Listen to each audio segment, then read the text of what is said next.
So as I mentioned before, my name's Stephen Selwood and I'm the Sports Academy Coordinator here at the college and have been so since the introduction of the Sports Academy program back in 2018. Tonight's presentation to try and inform you as potential future parents of what the Sports Academy program entails. And I suppose I've done my job tonight if you leave this presentation with a really good understanding about what the opportunities are for potentially your son, and hopefully a bit of a point of difference as to what makes us a little bit different to other colleges in our area in regards to what we supply within this Sports Academy program. It is a program that is a work in progress. I'd like to think that we're making, adjustments and improvements to it continuously, and year in, year out, we obviously review all that we're doing and add as much as we can. So a bit of an overview on what the program is and I suppose where it started from. So back prior to 2018, we really wanted to establish a Sports Academy program at the college, which really aims to assist our talented student athletes to achieve at the highest level of their performance in their various sports. And I will touch on that a little bit throughout the presentation, in that the Sports Academy program is non-sport specific. So it's not a program where we just take in AFL footballers or soccer players. We deliberately take a mix of sports in there.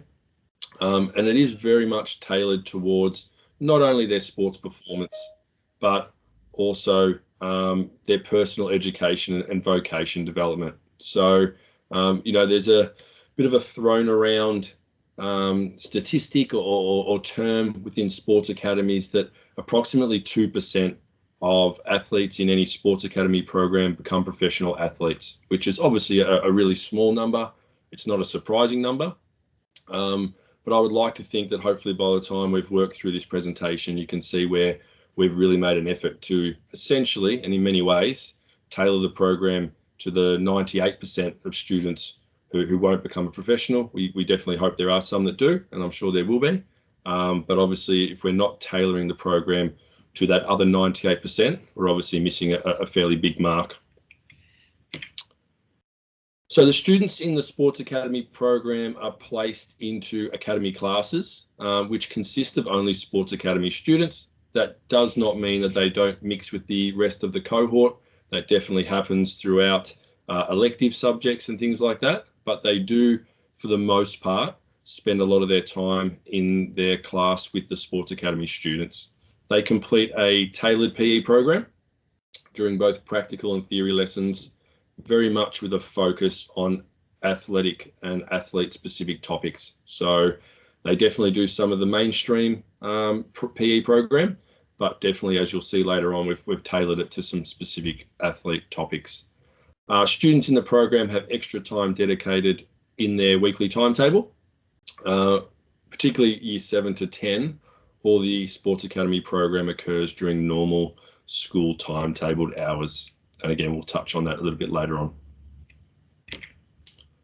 So obviously just some of our overall aims of our Sports Academy. We really want to try and continue to develop an athlete-friendly school where we can encourage them and support them and challenge them, both in their sports and in their education. We want to improve students' sporting abilities through our accelerated curriculum. Definitely looking at long-term athlete development. Definitely, we want to look at them as future leaders. So working with them on leadership skills, time management, goal setting, and self-discipline. Very much develop advanced skills, particularly in VCE PE. So our Sports Academy students, starting even in year 7, are exposed to VCE, meaning our year 11 and 12 physical education content. We obviously simplify that and modify it appropriately, but they are getting a head start, so to speak, on the VCE PE program. And we want to obviously form direct connections with sport pathways beyond the college, whether that's with community sporting organisations. At the moment, we've got a bit of a connection happening with ACU, where a lot of their sports science students will be coming through the college and doing lots of their practicum hours. So again, our students will be exposed to some pathways beyond the college during their time with us. A basic rundown of our course structure. So I mentioned previously that the boys do get extra physical education time within their timetable, which allows all the activities that we do to take place. A little bit of a breakdown here of how that takes place. So our Year 7 class, we don't have electives in Year 7, so we don't have the luxury of asking the boys to choose a compulsory elective. So without going into too much detail there, we do use a little bit of time from our oratory program, which is our homeroom pastoral care program, one period of humanities and one period of RE as well. Just on that, it's important to note that the boys don't do any less work in those subjects. So I'm the Sports Academy coordinator. I also take the lead of being the Year 7 Sports Academy teacher. So I teach them for their PE, which is their Sports Academy. I'm also their oratory, which is our homeroom class, and I also teach them RE. So that's a deliberate plan to make sure that I can still manipulate the way in which we deliver that course content so that we still cover all the oratory, pastoral care, homeroom and RE work, even though we have slightly limited time. So that's really important to note. I've got lots of parents who like to ask about where the time is coming from and what they might be missing out as a result. It becomes a little bit easier in years 8 to 10 because we just ask the boys to select a compulsory Sports Academy elective. Like most schools, we have a fairly wide elective program, and so the boys obviously get a chance to do what we want to do with them during those elective periods. We've only just this year graduated to having a Year 11 Sports Academy class. So our first Year 7 class started way back in 2018. And obviously with each year thereafter, we've obviously added a class to the program. So our Year 11 started this year. It is a very different model because of obviously the boys starting their VCE studies, that all the Year 11 work that we're going to do with them does become a before or after school program. So for example, we start our gym sessions tomorrow, which will be a before school gym session for the Year 11s rather than a during school gym session as the Year 7 to 10s will complete. We have a large number of curriculum topics, and I won't read all through those. Hopefully you can see them on the screen, but we obviously sat down and we tried to plan what we thought were very athlete-specific topics, VCE topics that we wanted to expose the boys to early in their schooling, other topics that might be relevant to potential career pathways for the boys. And so we've spread those throughout their Sports Academy curriculum. Ones to note there, for example, the Year 10s currently do a sports journalism and game reporting, which they seem to enjoy, sports coaching, injury prevention, musculoskeletal cardiorespiratory, sports psychology is another good one that we do. So, I've mentioned this to many parents and staff along the way, but I'll be just as happy in 10 years' time if a student comes back to me or makes contact and they became a sports, nutritionist, or they got into sports journalism because of one of these topics that we did, as opposed to if they, become an NBL basketballer or an AFL footballer. So again, we're very conscious of exposing them to a lot of these different curriculum topics along the way. So the program structure, what I suppose a normal week would look like for a Sports Academy student. They receive obviously some fitness testing and recording. So we normally conduct that at the start, middle and end of the year. So we can obviously track some development progress. The boys will do a 180-minute strength and conditioning session per week in the college gym. We do have technical sports sessions each term. So we try and fit these in where possible, and I'll mention those in a few slides. But I mentioned that we're not a sport-specific academy, but our main sports are generally spread across AFL, soccer, basketball, cricket and tennis. So they are the sports that we currently have expert coaches come in throughout the terms to do various sessions with the boys. A specialised theory program, again involving athlete sport-specific topics. We have a sports dietitian who comes in and presents to the boys and also provides them with some educational resources. We have access to guest speakers, excursions and optional overnight camps. And again, where appropriate and available, some additional time in the college gym and other training opportunities as well.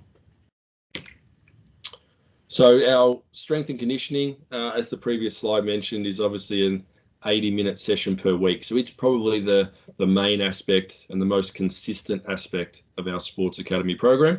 And it's currently run by ACE Performance. They are involved in the testing, and then there's some of the things that we test on a consistent basis. And later on, when we speak about the application process and what that involves and the selection process, these tests are also a part of the selection process. So obviously a speed test, a change of direction agility test, lower body, upper body, and also conditioning. If you haven't heard of the yo-yo, but you've done the beep test over the years, it's just a version of essentially the beep test. So their weekly strength and conditioning sessions generally include a dynamic warm-up, speed and running form, change of direction and agility, power development, strength and conditioning. So I suppose any parent who's worried about their young son, year 7, year 8, kind of jumping into a gym and throwing weights around, it's definitely not what the program is about. Essentially, year 7 and 8, it's all about getting some really foundation movements and coordination, and in most part, getting their running form and technique correct, and it goes a long way in injury prevention. They'll definitely learn the techniques of some gym movements, but generally won't progress to using weights until they're being ticked off with the appropriate technique. Generally occurs probably later in year 8 into year 9 and beyond. ACE Performance, do run their own programs, and we have had students who have gone and done extra training with them, and vice versa. We've had some students who have been training with them who have then made their way to us. So I will make this presentation available to you via email tomorrow, and there's some information there and contacts for ACE Performance if you are interested in contacting them directly. We do try and do some excursions where possible. As you can imagine, COVID's put a bit of a stop to that over the last 2 years, but things seem to be getting back into the swing this year, which is nice for our boys and being able to do a few more of these programs. So we have had excursions in the past to the Victorian Institute of Sport, looking at their facilities and being spoken to by a number of their athletes, which was always good. We've got a couple of camps that we do, which we'll speak about later on. And where possible, we like to go and observe as many sportswomen and sportsmen's teams as possible. So in the past, we've gone and watched Melbourne United basketball train. We've been able to go and watch Richmond Football Club train as well, and do some of those activities, which the boys, as you can imagine, quite appreciate. So we have had some camps occur just before COVID, and touch wood, we've got one occurring later on this year. So the camp is an optional camp, so that's something to be aware of. There are some additional costs involved, so it is optional. At the moment, it occurs at the end of term 3, so the Friday, the end of term 3, over the weekend and Monday. Next year, however, we will be looking at doing this early in term 1 during the school calendar, during a school week. At the moment, it's available to year 9 and 10 students. They get an opportunity to experience a high-performance training environment and complete a number of training sessions with a real focus on recovery as well, which is one of their key themes in their curriculum at the time. So the 2 camps that we've used up until this time, we were lucky enough to get to the AIS a number of years ago. The students get to stay in the village alongside athletes that are there at the time, listen to many lectures from a lot of coaches on sports psychology, nutrition, recovery, and they actually get to participate in training sessions there in the AIS gym, in the pools, and obviously they've got a really good recovery facility there, which we utilised. Haven't been able to get back there since, unfortunately, both due to COVID and then due to the Olympic and Commonwealth Games athletes having sole use of those facilities in a bit of a bubble at the moment. So this year we've looked at an alternate venue, and we're going to be taking a group of year 9 and 10 boys to the Surfing Australia High Performance Camp up in right at the tip of New South Wales and the border of Queensland. Again, we will do a surfing session, but I don't think any of our boys are high-level surfers, so that's not the aim of the activity. It's more they've got the gym and the recovery practices there. So pretty much everything that we were able to do at the AIS, we'll be able to do at the Surfing Australia High Performance Centre, and we get a little bit of a nice day at Dreamworld there too for a bit of fun as well.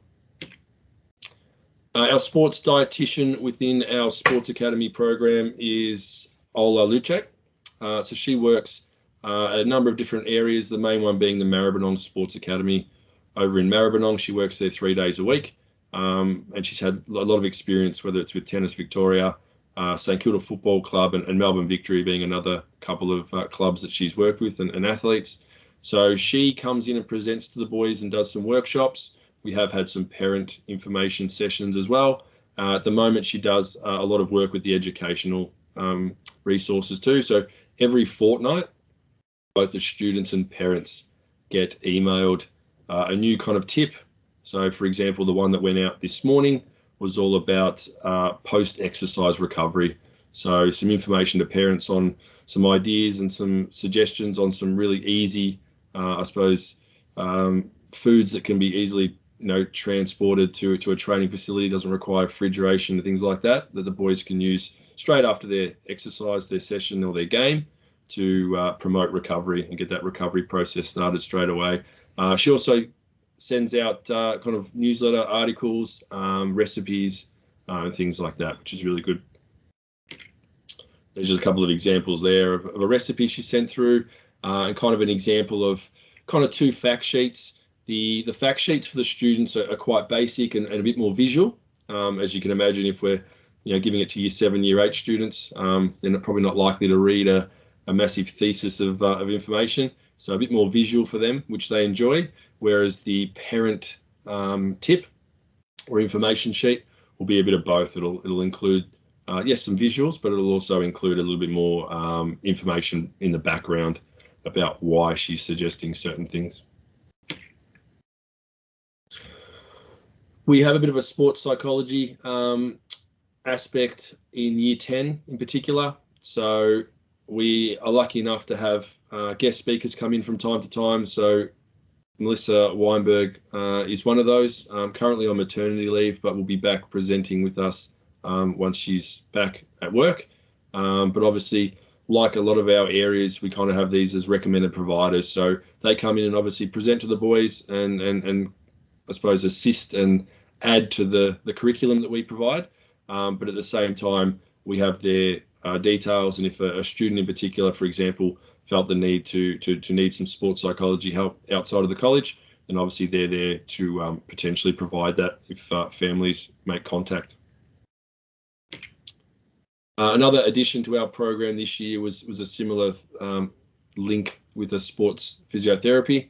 So we've linked up with Melbourne Sports Podiatry and Physiotherapy. So starting this year, they conduct free musculoskeletal screenings on sports academy students. The aim of these screenings is obviously to help identify any problems that student athlete might have that might be already causing some performance issues or injuries, or has the potential to in the future. So again, many students have already participated in those. And again, as a recommended provider, that screening is free. But if they do identify any areas of weakness or ongoing concerns, if parents choose to utilize sports podiatry and physiotherapy, they've got 3 locations, then we get a bit of a discount for our sports academy students. As previously mentioned, we have our technical sports training sessions for those main sports of AFL: soccer, basketball, cricket, and tennis. So something to be really clear, we don't do these sessions every week. There are a couple of sports academies out there who have a different model, and they do have training a bit more consistently with their sports. With the nature of our program, I think being a little bit, academic as well, we obviously have tried to get a bit of a balance between when we have these sessions. So terms 1 and 3, we try and organise anywhere from 3 to 4 80-minute sport-specific sessions. And in terms 2 and 4, we have 2. The reason we have 2 in terms 2 and 4, there's slightly shorter terms in regards to the boys doing exams. And there's also some times where we try and organise some practice matches, which I'll mention in a moment. There's just some photos there of some of our coaches at work. So as mentioned, look, we try and do some excursions. Obviously, we had quite a few occur prior to COVID. Hopefully we can organise a few more. So again, during these sessions, not only would, for example, the basketball coach or the soccer coach be working on some skill development, but if we know we have a practice match coming up, then they can also work on some game-specific scenarios and some strategies. So that's just 2 photos there. The one on your left was when our year 7 and 8 soccer team went and played Rowville Sports Academy. We've also played Maribyrnong Sports Academy in that same year. And on the right-hand side of the screen was our basketball group, who went and played a number of practice matches against Albert Park College and also Fair Hills College as well. So we're looking to do that again this year. And again, Rowville Sports Academy hopefully will be our first practice match for basketball, soccer, hopefully some cricket as well. So we're lucky enough to have some really highly qualified coaches be a part of our program. So basketball, we have Matthew Brooks, who we're lucky enough to also be a staff member at the college, and he's a current Big V head coach. A lot of coaching experience in Queensland as well. Our AFL program is headed up by Paul Hudson, ex-AFL player and a VFL coach, but also an AFL assistant coach. With the soccer program, we have Andreas Papanikolaou, who's the current Melbourne Victory under-18 coach. So hopefully a little bit of a pathway there with that connection for some of our boys as they develop. Cricket, we have Bryce McGain, Victorian bushranger and Australian Test cricketer. And then the newest program or sport that we started last year was tennis. And we're lucky enough to have Steve Blundell, who's the Tennis Australia high performance coach, ex-coach of Ash Barty and Daria Gavrilova, for those who know some of their tennis players. So again, really lucky to have them on board. And it does really make a really good difference when they're taking the boys through their program. Probably the other thing we've been really pushing and developing over the last couple of years is the personal development part of what the boys are exposed to. So I've just added 3 sections of our personal development program within the presentation here tonight. First one is an AIS mental fitness program. So in partnership with the AIS and the Black Dog Institute, this program basically is aimed to try and build mental health, wellbeing and resilience amongst school students. So it's delivered by elite athletes and involves 2 30-minute presentations. And in between the presentations, the boys participate in a kind of 6-week online mental fitness challenge. So our year 7 and 9 boys were lucky enough last week to have 2 Olympians come into the college. Lucky enough again to have a face-to-face presentation after a lot of online presentations. And again, they just took the boys through their own experiences as an elite athlete, but also how mental health, well-being and resilience can play a part, not only in sport, but it's just in general well-being as well. So the boys are currently just starting this mental fitness challenge where they're going to do weekly work. For example, week 1 was all about gratitude, the benefits of gratitude and how they can express that in their day-to-day life. And each week kind of has a different theme before we're going to have those Olympians back presenting and kind of doing a bit of a summary, I suppose, of how they went through that program. So that's something that we've just started, which we're really looking forward to, and potentially expanding that outside of the sports academy as well. Another personal development program we're working on at the moment is a St Kilda Football Club program, which is called Play to Your Strengths. So this program involves St Kilda players and admin staff coming in and taking the boys through what they call a values in action, character strengths. So last week and tomorrow, again, we've got some more sessions happening tomorrow. Our year 8 and year 10 students are being involved in this. So last week's session again involved an admin from St Kilda, and we actually had the St Kilda Football Club have obviously an AFL team, an AFLW, a wheelchair football team and a blind football team. So we're lucky enough to have the captain of the St Kilda blind team come in and take the boys through some activities where they basically were identifying their own strengths and the strengths of their classmates, and talking about how they could be used in a day-to-day, not just a sporting context, but just day-to-day scenarios. And finally, just the third aspect of our personal development program that I've put in there is occurring a little bit later on in the term. So partnered up with the Victorian Responsible Gambling Foundation to have a information session. Look, we're obviously very aware that gambling is very heavily promoted, particularly on TV during sports games.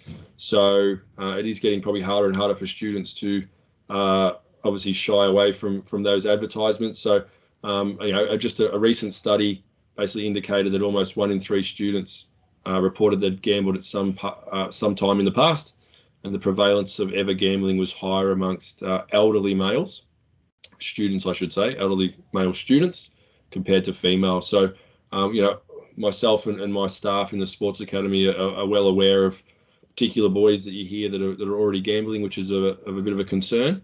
So we're going through this program this year with our year 10 and 11 students, and they're going to participate in a session or a number of sessions where they're going to, I suppose, view and analyze and discuss, a variety of media content, obviously gambling ads that try and normalize it, and hopefully the end result of that is, if we can stop them from gambling altogether, that's brilliant, obviously, but otherwise just obviously trying to minimize the harm and really encourage informed choices, which we think is really important from a pastoral perspective, particularly with the sports academy boys. Their interest in sport is going to lend them towards watching games where it's advertised and potentially having an interest in the outcome of games and sporting contests. Moving on to some athlete tracking parts of our program. So we look at wellness data. So the Sports Academy students complete a really quick 2 to 3 minute wellness questionnaire every Monday morning. So I email that to the boys on a Sunday night. The first thing they should be doing on Monday morning in class is just, a quick, really 2-3 minute little wellness questionnaire. The aim of that is to track the students, definitely their soreness and injuries. So as you can imagine, most boys have played their sporting games over the weekend. So it's a chance for us to see really quickly who may have picked up an injury or who may be sore. So it can just color code it for us so we can easily see a visual of who might be really sore or injured. And I can pass that on to our sports coaches, also our ACE performance coaches in the gym. But there's also other aspects that we want to monitor too. So sleep is a really big one. I'm sure you probably got boys at the moment who maybe don't sleep as much as they probably should. So we like to monitor that, and we do talk to them and educate them on a recovery/sports perspective on how important sleep is. It is the most important recovery practice you can have. Far more important than protein and ice baths and everything else. Sleep is the number one. So we track that and we can see some trends. But even more important for me, we can track their mood and academic stress. So we know there are different times throughout the academic school year where the boys are probably going to get a little bit stressed. They might have a few assignments due, or they may not have done so well on a recent test. If they identify themselves as being stressed, then we can obviously have a bit of a pastoral check-in with them, make sure everything's okay, and move on from there. So it is some important data, and again, it's really important they start the week by completing those. We also have some performance tracking as well. So we do have a number of GPS units that we can hook some students up to and receive some really important data. It is generally for our more high performance students. So we might have some sports academy students, for example, that might be playing soccer for Melbourne Victory or Melbourne City. Some of their coaches might be expressing some concerns about their training loads, maybe how much they're working when they're playing for the school team. So we can easily have them wear our GPS device. We can have that report ready and kind of sent off to their coaches or parents, within the couple of hours after the game. And it can obviously just keep them up to date with their training loads. This year, we're actually working on some of the students being able to purchase their own device. They're quite affordable now in comparison what they were a few years ago. So we've got about 19 or 20 boys who just this last week have indicated they would like to purchase a device. And that means throughout this year, they're going to be able to wear their own GPS device in their own community and team training and sport. They'll also be wearing that during our school sport, and all their data will get sent through to me so I can monitor essentially what they're doing week by week, and we can make some adjustments. If they are in a really heavy block of training or games, we can make some adjustments to look after them from a school perspective. But it's also some good data for the students and their parents to see kind of how hard they're working week by week. And we're going to educate both the students and parents on how to use that data, particularly in how to manage injury prevention. And unfortunately, when injuries do occur, the data can actually be used to indicate when they might be ready to rejoin their training or their games as well. Moving on to some obligations. So the Sports Academy students do have, a number of obligations that we do kind of hold the boys accountable for. So, some of them are exactly the same as what our mainstream students were, but there are a couple of additional ones. So obviously just comply with all the rules and expectations of the college. Be a good role model in the eyes of their peers, teachers and coach. So whether that's wearing the right uniform, having the right behaviour, attitude and effort in class, demonstrate good sportsmanship, in all their PE classes and also our school sporting events. This one's obviously a really important one, and I do generally get quite a few questions regarding this. So attempt to maintain a 70% academic achievement across all studies. Obviously the word attempt is in bold. We have quite a few boys in the academy already who are up in the 90% academic average. So obviously their expectation is raised when we identify them as being, at that level. At the same time, we have boys at the moment who are probably maintaining a 60% average, but they are doing everything in their power to improve and do the right thing. So that is absolutely fine at the same time. So it really comes down to, if they are kind of less than the 70%, the teacher's giving me feedback on the fact they're doing their absolute best, and that there's no problem there whatsoever. So that's an important one to know. I will speak a little bit about our kind of college minimum level of our assessment scale, but basically we do a 4-weekly kind of report, and the boys need to be at as expected or above on that college scale when it comes to the various markers, but I will touch on that in a moment. They need to select the appropriate electives at the appropriate year levels, and obviously be available for selection in school sporting teams when required, as well as attend all training sessions unless otherwise agreed upon via parental contact. So again, just wanted to highlight, we definitely have boys who can't make every single training session for our school teams because of their training loads and their other commitments. But again, as long as there's been some communication with the parents and myself, we obviously can modify their loads and work around that. Selection criteria. So I'm aware that most people that attend these information nights are generally parents of grade 5 boys who are looking at enrolling into various colleges like ourselves throughout this year. I know there are sometimes some boys and some parents who might be grade 6s who may have actually already been enrolled in the college, but potentially looking at this as an additional application. And sometimes at these nights we also get some parents of some current, whether they're year 7, 8, 9 students, a little bit more about the program and potentially coming into the program throughout their secondary schooling with us. But again, the majority are generally grade 5 students. So the selection criteria is generally based on sporting ability. Those that are coming in during their time with us in year 7, 8, year 9, etc. Obviously the academic achievement of them throughout their time with us, and also their attitude and behaviour in class obviously comes into calculations as well. So just on the student monitoring, as I mentioned, we have our learning indicator reports every week 4 and 8. And then we also have a major review. So it's important to note that Sports Academy students are only in the program for a 12-month period. Following an annual review, which takes place at the end of term 3, they will be either offered a position ongoing into the next year, or they may not be, which opens up the door for other students who are interested to potentially enter the program. So the reason that annual review is done at the end of term 3 is obviously, as a college, we need to have our class lists determined and created by a certain time. And so the September holidays is when the annual review takes place. I've just got a bit of a visual here for you, just so you can understand what a learning indicator report may look like. So you can see here on the indicator report, there are 5 kind of areas where the boys are assessed by each of their subject teachers during that 4-week period. And you can see that basically the scale goes from non-applicable, poor, needs improvement, as expected, or exceeding expectations. So the boys do obviously agree to attempt to maintain the as expected or above. And if a student was to drop back, like this example here, that triggers a meeting with myself where we, bit of a restorative practice meeting, we sit down and we obviously identify the concern of that teacher.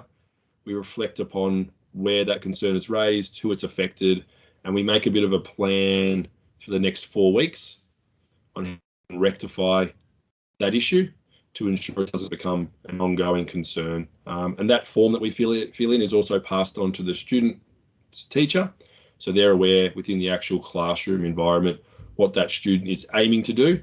And I must admit, so far over the first 4 or so years, that process has worked really well. We've been able to minimise any ongoing concerns with those students. So a couple of little things to finish up before we get to some frequently asked questions. So does the program work? It's obviously a difficult one. I think it does, but obviously I'm a little bit biased. From an academic point of view, we have found over the last couple of years when we've identified and tracked the academics that the expectations that we have on the boys seems to be working. So if you can see these tables here, basically what they're showing is the Sports Academy overall yearly average. In the middle, we have our year level average. Some of you may be aware that we have a second enrichment program, which is our Beretta program, which is an academic program. So I do like to get the data with that Beretta program or class taken out. Just gives you another bit of an indication if we would take that enrichment program out, where they measure up. So for example, really quickly, in 2020, the year 7s averaged 73%, which was above the year level average. Again, the same with the year 8s and year 9s, particularly the year 9s at 77%, which was greater than the average, which was 72 and 70 if Beretta was taken out. And we found that kind of progressed and improved further with a couple of the year levels last year in 2021. Again, the year 7s were on the average, but 1% high without Beretta. And some really good scores there from our year 8s and year 9s. Obviously, there's no Beretta program in year 10, hence why there's a section there that's blocked out. But again, from an overall perspective, really happy with how the students are progressing from an academic point of view. And that would be, again, due to lots of various reasons, but I think our expectations and our work with them, our leadership work and our skill development with them has obviously helped in that regards.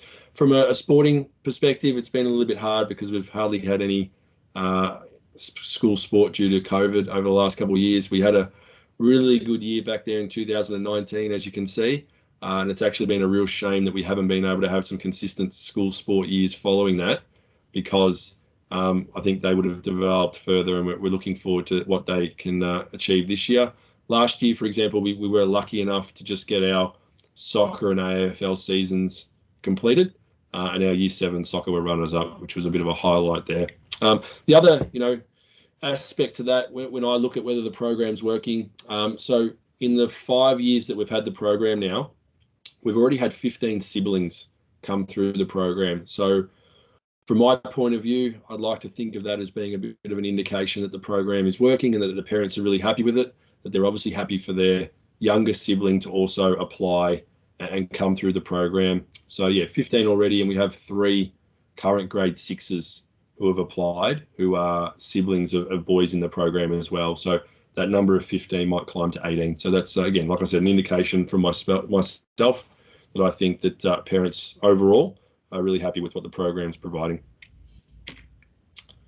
We've also been really conscious of trying to create a culture within the program, especially because it's only been around for a few years now. So we were lucky enough to get Leading Teams, who's an organisation that works with many businesses and high, elite athletes and teams in particular, a number of AFL teams.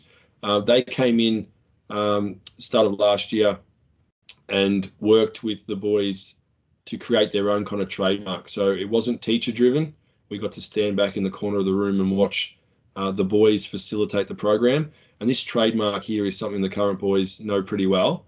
And it's basically some behaviours that they themselves decided they wanted to see within the Sports Academy program. and some behaviours that they won't tolerate. And that's not to say that some of the boys don't spend some time over in the right-hand side of that column.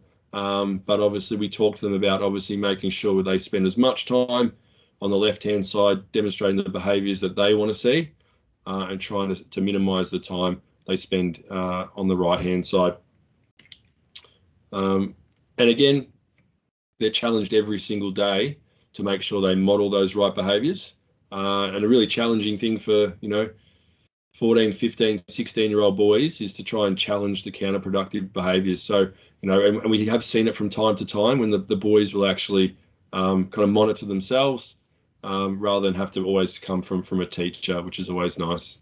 And rewarding the positive behaviours. So we try and do that as much as we can, rather than just be thankful for the boys that are always doing the right thing, making sure that we really reward them, make them feel good for again, following those expectations. Just really quickly to sum up and finish up from me, just some frequently asked questions that have been pretty consistent over the kind of first 4 years of the program, and maybe this will address some of the questions you might have as well. So how does the selection process work, particularly for current grade 5s? So the first phase is a written application, which can be found on our college website. You need to also include the most recent school report. The application form itself has a section for a reference from either a coach or a teacher potentially. And there's also compulsory video footage, which is explained in quite detail in the application process. We're not looking for game footage, and we're not looking to test mum or dad's editing skills. It's very much just a very basic, if they're a footballer, very quick photo of a drop punt, potentially then running and bouncing the ball or maybe doing a handball. So it just gives us a first indication of what their current skill level is at. After the first phase of the selection process, the second phase occurs in grade 6, where we'll do some general fitness testing. We'll do some sport-specific testing. So they have the option of up to 2 sports. So we know many of the boys, for example, might play AFL football and cricket. On that day, they potentially have the opportunity to test for both. At the same time, if they're just a tennis player or just a soccer player, then they'll just test for that sport. And potentially, if need be, based on numbers and the difficulty in making that class, a possible interview. Okay, so the class is only a class of 25 students. So obviously we need to try and get all the applications down to the most suitable 25. How much does it cost to be involved in the Sports Academy program? So currently parents are required to pay an annual Sports Academy fee of $200. We're really conscious of trying to make sure that we keep any additional costs above the normal school fees quite low. So yeah, currently $200. Where does that money go? Basically, the technical sports training sessions with all the coaches, any venue hire, any equipment that we need, transport to and from activities or games, some of our sports science services. So we use all that money that goes towards those activities. And we're pretty good with our budget. We pretty much end up with exactly zero at the end. But again, it just gives us the ability to have some of those extra features that I've already spoken to you about tonight. What if my child has ability in multiple sports? And we do get lots of students who kind of fit that mold. You can include information and coaches reference for multiple sports within the application form. So the form itself only has one section for a coach's reference, but by all means, you can photocopy that or send in, 2 or 3 of the actual application forms if your son plays in 2 or 3 different sports and you wish to get that many coaches references. You don't need to. We're happy, with just 1 or 2, but obviously if they are playing multiple sports, the more coaches reference you get, the more data we have to go by. So most parents generally look to do as many as they can. Currently, boys, again, can complete sports physique testing on 2 available sports. So if your son does play 2 sports, I highly recommend making sure that both of those sports are included in your application form. Next question, how good does my son need to be at his sports? Obviously a very tough answer. So I get quite a few phone calls from parents asking me this question. And again, it's a tough answer if not impossible. So just on that, obviously your son, if applying, is going to be up against all the other applicants in that year. So I would like to think the standard of our student athletes has been pretty consistent over the first 5 years, but potentially it can go up and down. So my suggestion to parents who contact me is, if you and your son are interested in the program, I really do suggest. I know it's not a nice position to be in for any family who don't make the class in the end, but you really can't make the class unless you are there applying it and testing for it. It is much easier to make the class going into year 7 than relying on someone pulling out of the program, or potentially a boy not being offered a position going into year 8 or year 9 to actually allow a position to be available for a student to come in. Okay, we have had upwards of 10 to 12 boys who have entered the program throughout their schooling already, but it is very much an easier process to probably try and make the year 7 class. So again, if you're interested, I do strongly recommend you go through the application process. Can students be in both enrichment programs at the same time? So as mentioned before, the 2 college enrichment programs are the Sports Academy and also our Beretta academic program. And unfortunately, due to the fact that we don't have electives in year 7, and they do spend some of their class time doing the additional Sports Academy, they can't be in both of those programs. So if you're also applying for the Beretta program, I really encourage you to accept both positions. So we generally get 2 or 3 boys every year who test for both the Sports Academy and Beretta program. Generally, in the past, the Sports Academy offers have gone out slightly before Beretta.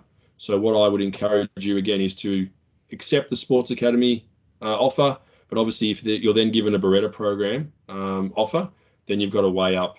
And generally, parents will contact both myself and the staff member in charge of Beretta, and we discuss the pros and cons of both, and then the tough decision goes back on the family to make that decision. But definitely encourage you to go for both if you're interested, and then if you're lucky enough to be offered both, obviously make a bit of a difficult decision at that point. Will my son be supported if they need to travel for sport during school time? Yes, absolutely. So we've developed a student absence learning plan. So for any student who has a planned absence for more than 3 days, that can even be something as simple as a family holiday, but obviously particularly for Sports Academy students, those who are away on sporting commitments and carnivals, for example. So we also have academic support classes most Friday lunchtime. So we know that the Sports Academy boys are the ones that are most likely to have really heavy schedules on the weekend, whether it's Friday night cricket into Saturday and Sunday as well, potentially. So we do run these classes on Friday lunchtime. They are optional, but it's either myself or a college staff member giving them some help with some of their homework. And most of the boys come in, particularly some of the younger ones, year 7s, if they can knock off a little bit of their homework by Friday lunchtime, it can just free up some of that weekend where they may have those commitments. So current applications for those of you that have grade 5 sons. So the year 7 2024 college applications close on August 19th. So they are the college application. So it's really important to stress again that you do need to go through both application processes. You can't just apply for the Sports Academy program unless you've also applied for the college. So again, they're due on August 19 of this year. Sports Academy application forms can be found on the college website, and they need to be completed by Friday, September 9. So they can be a little bit later than the college application.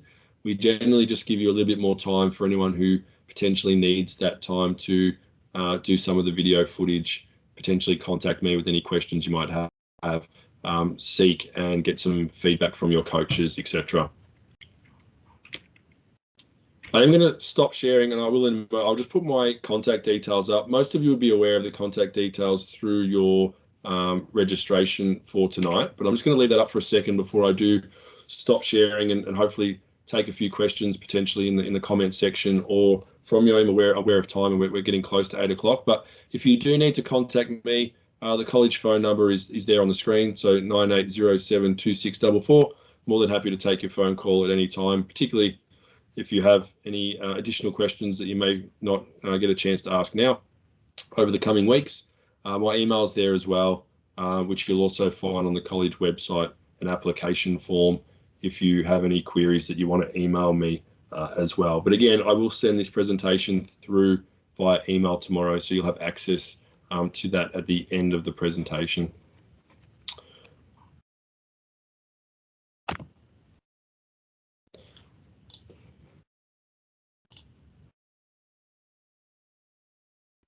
All right, so I've just checking the conversation. It doesn't seem to be anything written here. If anyone does have some questions they'd like to ask verbally, feel free to unmute your microphone and ask. If you, again, more comfortable typing a question, then again, if you can find the conversation section, by all means, type something in, and we'll spend a few minutes now answering as many of those as possible.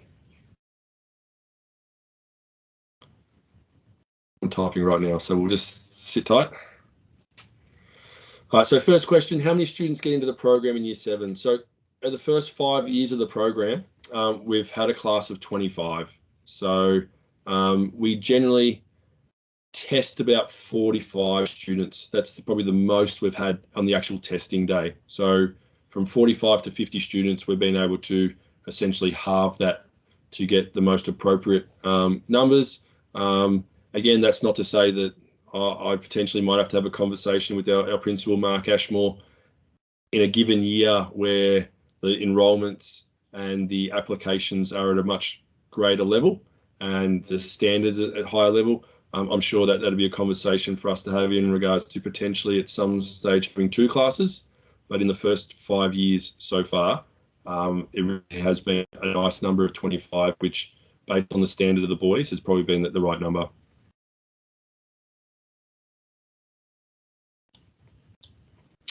Next question, will we only know by the second phase that our son? Yes, so again, it's something that I generally mention on that slide as well. So it's important for you to note as parents, and we're really upfront about this, you really won't know that your son is in the Sports Academy program until that grade 6 testing period, which we generally do in term 3.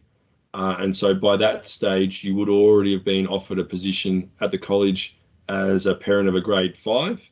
And you would have obviously accepted the position here. So I'm aware of that. I've spoken to many parents who potentially maybe only want to come to the college for the Sports Academy program. Unfortunately, the way the kind of application phase works, we don't deliberately test them at grade 6 for that reason. We obviously enroll at grade 5 as a Catholic education directive.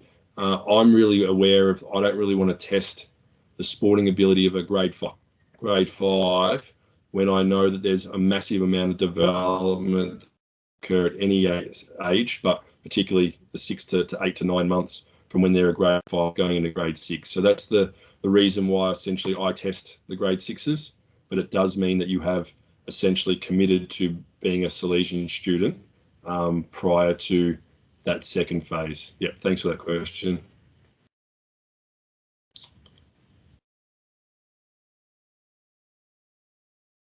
Next question, roughly how many of the year 8 to 10 electives are Sports Academy versus other electives? Good question. So, for example, in year 8, the boys will have access to 5 electives over the course of the year. They'll use 2 of those electives for the Sports Academy elective. So it does mean they still have access to 3 elective subjects, but it is, again, another consideration from parents as their boys progress through our Sports Academy program, that they are missing a small opportunity to potentially do some other electives at the college in order to do those kind of athletic specific topics. So we have had 2 or 3 boys in the last couple of years who, again, they've loved the Sports Academy program. Their parents have been really thankful, but they kind of came to the realization or the decision that potentially a sports career pathway wasn't for them. And so they've given up their position for another student because they wanted to explore some other electives. But yeah, so year 8s, year 9s, we have 6 electives, and again they give up 2 electives for the Sports Academy, so they still get a chance to study 4 electives. But again, it is a consideration for parents as their boys progress. Yep, thank you. Good question. I'm wary of the time. We've just ticked over to 8 o'clock. So again, I hope that presentation just gave you a really quick, but hopefully kind of in-depth aspect to what our program is about. Again, I appreciate you being online tonight as well. I would have much preferred to have done this in person and had a chance to meet you and speak to you all and have you kind of visit the college and see what the college is about. I've had a bit of deja vu to our remote learning, to be honest, tonight, but touch wood, technology seems to have been all good. But like I said, I will email you all tomorrow, and I will provide you a copy of the presentation so you can kind of go through it again, potentially with your, with your partner and with your son as well. And again, my contact details are there for you to be able to contact me if you need to. There is also, before I forget, if you haven't had a chance to visit the college, we do Monday morning tours. So you can go onto our college website and register for those, and that'll give you the potential to be on site, have a look around the school. You can obviously see the students and teachers in action, and that'll obviously give you another bit of an indication of what the college is like in a potential for you to explore whether you'd like to proceed with an application later this year as well.